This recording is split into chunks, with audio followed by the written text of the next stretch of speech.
Bonjour à tous, ben voilà, je suis arrivé au bout, de mon projet. À ce moment j'ai cru que j'allais pas y arriver et maintenant je suis fier de vous le présenter. Il est là avec moi, il fonctionne, je viens de le terminer aujourd'hui. Ça m'a pris un bon moment pour essayer de trouver un peu toutes les pistes qu'il fallait déchiffrer, surtout dans ce nouveau système qui est assez compliqué. Et puis bon, voilà, les gens n'ont pas encore beaucoup pratiqué puisque c'est nouveau de seulement quelques années. Et donc voilà, je suis fier de vous présenter mon projet Arduino, donc les 4 prises qui sont commandées par internet. Voici le circuit. C'est encore un petit peu le fouillis dans mon circuit, mais on peut quand même apercevoir les différentes parties qui le composent. On a tout à gauche ici un transformateur 5 volts qui permet d'alimenter nos différents circuits qui sont donc en basse tension. On observe ici une extension qui permet de connecter l'Arduino à l'internet. Je vous montrerai ça tantôt. Ici, c'est Arduino même, c'est le petit circuit avec la puce que vous pouvez apercevoir au milieu. Remarquez un peu tous les fils, hein, c'est encore un peu le fouillis dans mon circuit, il faudra que je nettoie un petit peu tout ça. Mais donc voilà, tous les fils se concentrent sur ce petit circuit ici au milieu. Il dispatche les informations dans ces 3 circuits-ci qui sont différentes interfaces. Ici, c'est simplement des boutons qui permettent d'allumer nos prises. Voilà, donc au fur et à mesure que j'appuie sur les boutons, on constate que les prises s'allument ou s'éteignent. Donc si elle est allumée, elle s'éteint, si elle est éteinte, elle s'allume. Tout simple. Et alors là, c'est le capteur de température. Et ici tout à droite, c'est donc les relais, voilà, où il y a 4 relais. C'est eux qui contrôlent les différentes prises, tout simplement. Et quand il y a donc une prise qui est allumée, c'est la lampe qui s'allume, donc on sait très bien que c'est cette prise-ci qui s'est allumée. Et alors sur le circuit, j'ai rajouté un fusible, au cas où il y aurait quelques soucis, que ce soit, je sais pas, si on branche trop de radiateurs dessus, il se pourrait que ça fasse fondre les relais, mais donc avant que les relais fondent, eh bien le fusible claquera avant ça, donc comme ça c'est plus sécu et il y a moyen de le remplacer facilement. Maintenant on va tout de suite aller voir comment ça se passe au niveau du PC, pour voir comment on contrôle les prises, mais vous allez voir, c'est pas très compliqué.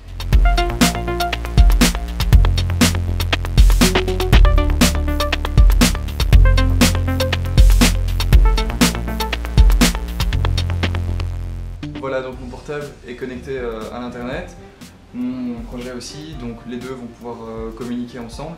C'est en réseau local, donc il va falloir que je cherche encore des solutions pour rendre ça donc, externe, pour que les gens puissent l'utiliser en dehors de chez eux. Ça reste quand même plus compliqué, il faut quand même maîtriser des notions un peu plus avancées, mais je vais essayer de trouver quelque chose pour que ce soit un minimum plus simple pour les personnes qui aiment encore un peu bidouiller. Et c'est reparti, et cette fois-ci, on va aller se rendre sur l'adresse IP, de la machine. Alors je l'ai fixée, c'est une adresse, c'est une suite de chiffres. IP, ça veut dire quoi? Ça veut dire Internet Protocol, et c'est l'adresse qui va représenter la multiprise dans le réseau. Et donc on va aller sur 192.168.1.15.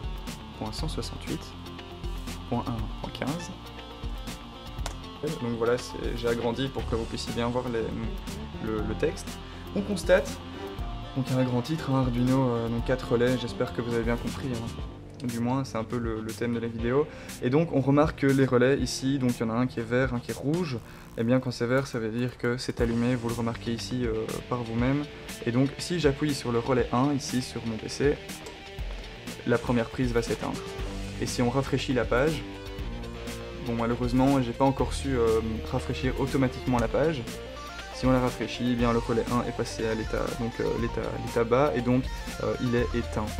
Voilà, le 4e est toujours allumé, on va l'éteindre aussi. Ok, alors on peut rafraîchir la page ici et on constate qu'il est éteint aussi. Et alors si on clique sur Invert All, évidemment tout va s'inverser et donc on peut allumer en un coup les 4 prises.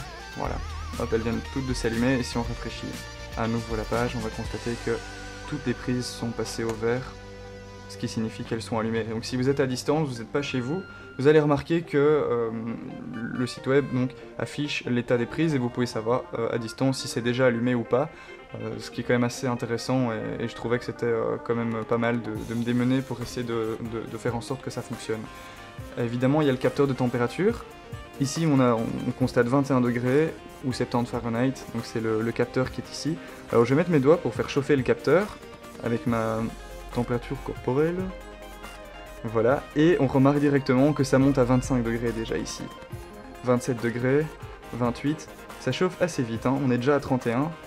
Et à la fin on a uptime, donc UT ça veut dire donc uptime. On constate que ça fait 23 minutes et 32 secondes que le circuit est allumé. Et si je le remets à 0 et que je le redémarre, et donc on remarque que uptime, voilà, il est passé à 6 secondes.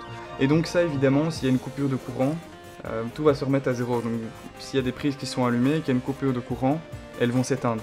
Donc il faudra essayer de trouver un moyen de sauvegarder ces prises s'il y a une coupure de courant chez vous pour que directement, quand ça se rallume, eh bien, ces prises soient sauvegardées. Ça c'est encore une idée sur laquelle je dois réfléchir. Voilà, c'est la fin de cette vidéo. Je vous remercie de l'avoir regardée. Ça m'a fait super plaisir si ça vous a plu, si ça vous a intéressé. C'est vraiment chouette. N'hésitez pas à laisser un commentaire, à laisser un like, que ce soit sur la vidéo ou sur Facebook. Ça me fait toujours plaisir. Avant de vous laisser, j'ai envie de vous présenter en quelques secondes mon nouveau projet. Donc, je suis déjà en train de travailler dessus, j'ai déjà des idées, j'ai déjà les circuits, j'ai déjà les schémas. Eh bien, ce sera une prise, cette fois-ci, qui ne sera pas contrôlée par internet, mais avec vos mains et avec le bruit que vous allez faire en tapant dans les mains. Il faudra donc taper 2 fois dans les mains pour allumer la prise et 2 fois pour l'éteindre. Donc ça, ce sera encore à voir. Donc c'est plus ou moins ça le principe. Et sur ce, à la prochaine!